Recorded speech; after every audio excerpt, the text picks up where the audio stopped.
श्रवण संग सदा अविचल मंगल हो।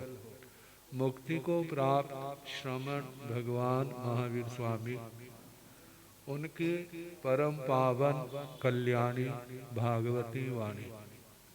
वाचक प्रमुख श्री इंदर भूति गौतमादि गणधर भगवत। जुग प्रधानाचार्य परम पूज्य श्री सुधर्मा स्वामी जी महाराज, उनकी परम पावन पाठ परंपरा।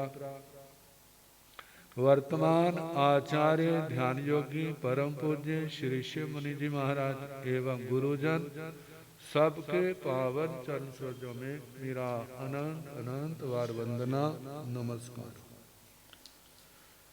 अत्र विराजित परम वंदनीय परम पूज्य प्रज्ञा पुरुषोत्तम स्वर्ण संयम आराधक उप प्रवर्तक डॉक्टर पूज्य श्री सुब्रत मुनि जी महाराज, अन्य मुनि परम आदरणीय भगवती स्वरूपा महासाध्वी, धर्म प्रेमी सज्जनों, माताओं तथा बहनों, आत्मा के लिए धर्म की आवश्यकता और धर्म का क्या स्वरूप है। जो हम धर्म क्रियाएं करते हैं सारे धर्म के अंदर ही आ जाते हैं। अस्थिकाय धर्म, श्रुत धर्म और चारित्र धर्म। श्रुत धर्म की आराधना स्वाध्याय से होती है। स्वाध्याय अपने धर्म ग्रंथों का पठन पाठ। जो समय स्वाध्याय में जाता है वह समय संवर निर्जरा वाला है, वह सार्थक है, लाभदायक है। आत्मा को कुछ दे के जाता है, कुछ क्या बहुत कुछ दे के जाता है। बाकी लेने वाला कितना लेता है जो उसकी योग्यता के ऊपर निर्भर। नदी बह रही है, जिसके पास जितना पात्र होगा उतना ही तो पानी लेगा। फिर पात्र बड़ा है, उठाने की भी तो शक्ति होनी चाहिए। पात्र तो बड़ा भर लिया लेकिन उठाने की क्षमता नहीं। जैसे ज्ञान बहुत सीख लेते हैं लेकिन वो आचरण में नहीं आता। क्यों नहीं आता? ज्ञान तो पात्र ज्यादा भर लिया लेकिन आचरण में नहीं आ रहा, क्योंकि उसके अंदर वो योग्यता क्षोभक्षम नहीं, जिसके कारण से वो आचरण में नहीं आ रहा। फिर कैसे आ सकता है? जो आचरण में आया है उसका आजीवन आराधन करे, पालन करे, उससे योग्यता आई। जैसे ना घर के अंदर पहले रोटी बनाने लगते तो आती नहीं है, लेकिन जब रोज अभ्यास करते हैं तो वो योग्यता कैसे खिल जाती है। स्वयं तो बनाती, कितनों औरों को भी क्या कर देते हैं, सिखा देते हैं, और फटाफट कैसे चलता है अभ्यास। ऐसे ही जिस मार्ग के हम पथिक हैं उस मार्ग पर हम जब ज्यादा अभ्यास करते जाते हैं तो हमारी क्षमता, हमारी योग्यता, हमारा क्षोभक्षम वो बढ़ता जाता है। तो स्वाध्याय के 5 अंग, वह पहला अंग है वाचना। वाचना के 2 रूप हैं, एक वाचना लेना और एक वाचना देना। वाचना देना का मतलब शास्त्र पढ़ाना, वाचना लेने का मतलब शास्त्र पढ़ना। कैसे पढ़ना? पढ़ने वाले को उपधान तप कल बताया था, उसका जरूर त्याग। क्यों? धर्म त्याग के साथ शोभा देता है। धर्म त्याग के साथ शोभा देता है। भोग के साथ जो धर्म है वह अभिशाप बनता है। भोग के साथ जो धर्म है वो अभिशाप कैसे बनता है? आप धर्म तो कर रहे हैं, नियम व्रत पाल रहे हैं, तपस्या कर रहे हैं, लेकिन चाहना क्या है? संसार के सुखों, चाहना किसकी है? संसार के सुखों की है। अब पुण्य बढ़ता जाएगा, तपोबल बढ़ता जाएगा, सामग्री बढ़ती जाएगी पुण्य के बल से, और वह उनका सेवन भी करने लग जाएगा। अब इच्छाएं ऐसी हैं, जितना सुख भोगोगे, सुख भोगने से कभी इच्छा आज तक किसी की खत्म नहीं हुई, बढ़ती है। जैसे आग में ईंधन डालो तो क्या आग कहती बस बहुत हो गया, जितना ईंधन आता जाएगा आग बढ़ती जाएगी, बढ़ती जाएगी। ऐसे ही जीव के पास धर्म आराधना के द्वारा उसने पुण्य तो बहुत इकट्ठा कर लिया, अब संपत्ति भी बहुत आ गई। जो जो जिस जिस संसार के सुख के संबंध में सुनता है, उसी को क्या करता है, मेरे घर में आ जाए, जे भी आ जाए, जे भी आ जाए, सुख इतने हैं सारी उम्र भोगता रहे, वो साधन तो समाप्त नहीं होंगे, लेकिन उसकी आयु समाप्त हो जाएगी। अब उन इच्छाओं की पूर्ति के लिए चल पड़ा। अब ना तपस्या होती है, ना धर्म आराधना होती है, ना साधना होती है। अब क्या हो रहा है, पुण्य घटता जा रहा है, पाप बढ़ता जा रहा है, बढ़ते बढ़ते एक दिन आता है पुण्य समाप्त हो जाता है और पाप इतना बढ़ जाता है, फिर नरकों से पहले ठिकाना भी उसको नहीं मिलता। उसने धर्म किया लेकिन साथ में भोगों की भावनाओं को भाया, और वो जहाँ जिस धर्म के साथ भोगों की भावना है, फिर वो क्या करता, आत्मा को डुबोता है। जैसे ब्रह्मदत्त चक्रवर्ती ने तप तो बहुत किया था, संयम बहुत पाला था, लेकिन निदान कर लिया, धर्म के बल से मोक्ष की चाहना नहीं की। किसकी चाहना की, मैं चक्रवर्ती बन जाऊं। चक्रवर्ती तो बन गया, लेकिन उसके बाद क्या इनाम मिला, क्या इनाम मिला, सातवीं नरक। कहते इनाम है, कहते फल को ही तो इनाम कहते हैं। जो उसने मांगा, जिसने भोगों से किनारा कर लिया, मुझे ये नहीं चाहिए, मुझे आत्मा की शुद्धि चाहिए, मुझे कर्मों के बंधन काटने हैं, मुझे संसार को पार करना है, मुझे धर्म आराधना चाहिए। और वो जो दूसरा भाई था, देवलोक से आया, श्रेष्ठी कुल में जन्मा, छोटी आयु में गुरुओं के दर्शन हुए, उनकी पावन वाणी सुनी, संसार के प्रति राग था नहीं, वैराग पुनः जाग उठा, सब कुछ छोड़ करके गुरुओं के साथ हो लिया, संयम पाला, स्वयं तरे, कितनों को तारा, उसका भाई नहीं तरा तो उसका दोष थोड़ा है, किसका दोष है, उसका अपना दोष है, जो निदान के कारण से वह नहीं निकल सका। तो कहा जाता है संसार की इच्छाओं को बढ़ाना नहीं, इनको क्या करना है, खत्म करना। कितनी जल्दी खत्म, जे घर में आग लग जाए तो सोचते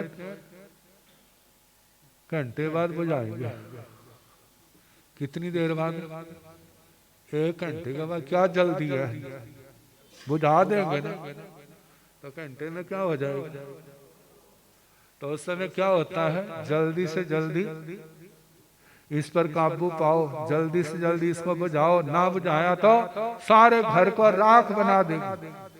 इसी प्रकार जो भोगों की चाहना जो है, संसार के सुखों की इच्छा जो है, ये भी तो क्या है, आग से कम थोड़ी, आग से बढ़ करके है। वो आग तो केवल धन दौलत ही, घर का सामान जलाएगी, लेकिन व्यक्ति का पुण्य नहीं जला सकती।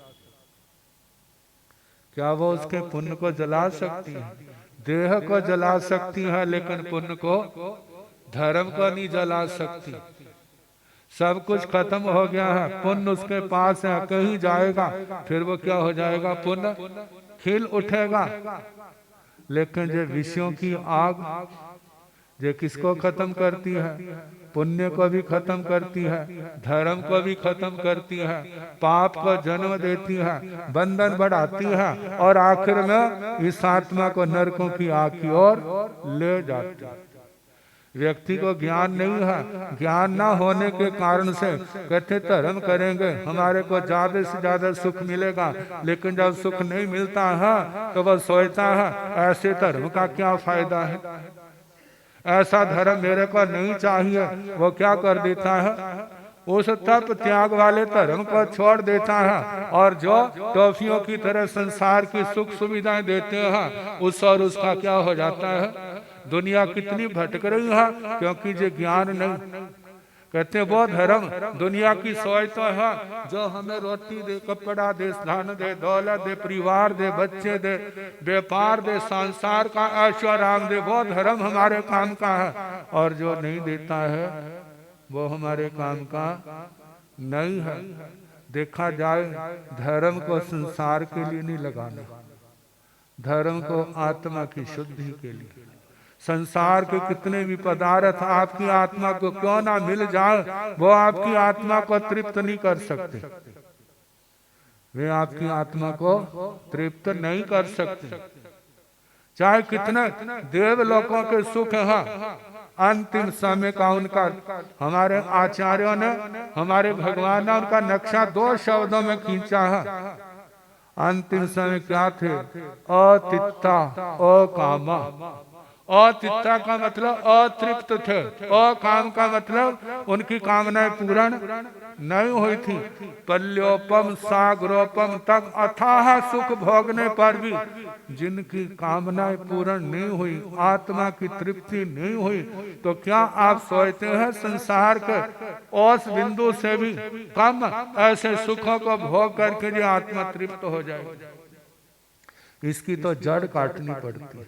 जिस समय होश आ जाए अब नीचा, अब छोड़ दो, अब क्या करना है? आत्मा के लिए कर्म करना। मेरे कर्म कट जाए, रोटी खाने को मिल जाती है, कपड़ा पहनने को मिल रहा, रहने के लिए भी कहा, मकान है, और क्या चाहिए? कुछ नहीं चाहिए, हमारा जीवन आराम से चल रहा है। कहते जहाँ संतोष होता है, जहाँ संतोष होता है वहाँ धर्म बढ़ता है, जहाँ संतोष नहीं होता वहाँ धर्म भी नहीं बढ़ता। क्यों? असंतोष के कारण दुनिया के अंदर उसका प्रवाह होता है, शक्ति उस ओर जाती है। और जिसके अंदर संतोष है कहते बस मेरे गुजारे लायक बहुत है, बाकी समय धर्म आराधना, सामायिक संबंध, शास्त्र स्वाध्याय, गुरुजनों की संगति, उनकी सेवा, संघ की सेवा, व धर्म आराधना हो, इन कार्यों में लगे रहते हैं। ये कब हुआ? जब आत्मा के अंदर संतोष आया।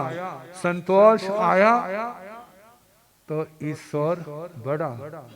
स्थानक सूत्र में कहा है जब तक आत्मा आरंभ और परिग्रह को नहीं छोड़ता, जब तक आत्मा का ध्यान आरंभ और परिग्रह की ओर है, वो जीव मेरे धर्म को करना तो क्या सुनने का भी अधिकारी नहीं।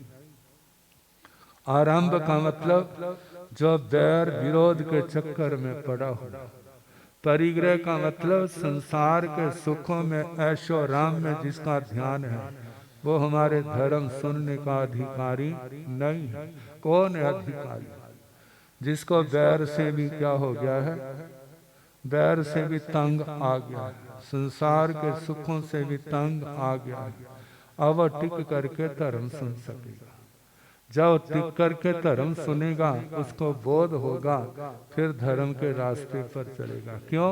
क्योंकि उसने संसार देख लिया है, संसार को पहचान लिया है। जिसने संसार को देखा नहीं, जिसने संसार को पहचाना नहीं, उनको धर्म, उनको विराग, उनको रूखा सूखा जो संयम भी अच्छा नहीं लगता। उस ओर ध्यान जाता है जिसको देखा नहीं है, संसार की सुख सुविधाओं की ओर, ऐशो राम की ओर, उसकी ओर उसका ध्यान जाता है। आप लोग कितने लोग कहते हैं हमारा मन नहीं लगता, सामायिक में मन नहीं लगता, माला में मन नहीं लगता। कहते कहाँ लगता है? बताओ भला कहाँ लगता आपका मन? मोबाइल के अंदर लगता है। देखना बच्चों का कितना मन लगता है। माँ डंडा लेके पास में खड़ी हो, वो भी दिखेगी नहीं, कहाँ ध्यान होगा उसका? वह उंगलियां मारता रहेगा, देखता रहेगा, क्या ऐसे ऐसे उंगलियां फेरता रहेगा, क्या क्या नया आया, क्या इतना कुछ देखने पर भी उसका भी मन नहीं भरता। मन कहाँ टिकता है? जहाँ उसके अनुसार चीज मिलती है वहां टिक जाता है। जब उसको पता चलता है वो उससे भी बढ़िया है, फिर क्या होता, वहां से जल के वहां पर पहुंच जाता है। वहां पहुंचा, कुछ देर रहा, फिर सुना इससे भी आगे बढ़िया है, फिर वो कहां पर पहुंच जाता है? ऐसे संसार में भटकता रहता है। मन क्यों भटकता है, क्यों नहीं टिकता? क्योंकि हमारे अंदर चाहना है, छोड़ने की भावना नहीं है। इनको त्याग, इनके स्वरूप को नहीं समझा। क्या सल्लम कामा विसंग कामा कामा आसी विशोभमा कामे पत्थे माना अकामा जंती दोग। जे संसार के सुख जहर से भी अत्यंत भयानक है। इनके चक्कर में आकर के हीरे जैसा अनमोल जीवन उनको भोगों की आग के अंदर क्या कर देता? आत्मा जला के भस्म कर देता है। कहते फिर सुखदायी कैसे हो सकते हैं? ऋषि भगवान गुरुजन कहते हैं यदि आपको विवेक है, अपनी आत्मा का हित चाहते हैं, तो जहाँ पर विराम लगाओ और धर्म ध्यान की ओर आओ। और धर्म ध्यान की ओर आना है तो उसके साथ वैराग चाहिए। ये संसार के सुखों के प्रति राग नहीं चाहिए। इनको छोड़ो, छोड़ोगे तो धर्म में सफल हो जाओगे, नहीं छोड़ोगे तो धर्म के अंदर कभी सफल नहीं हो सकते।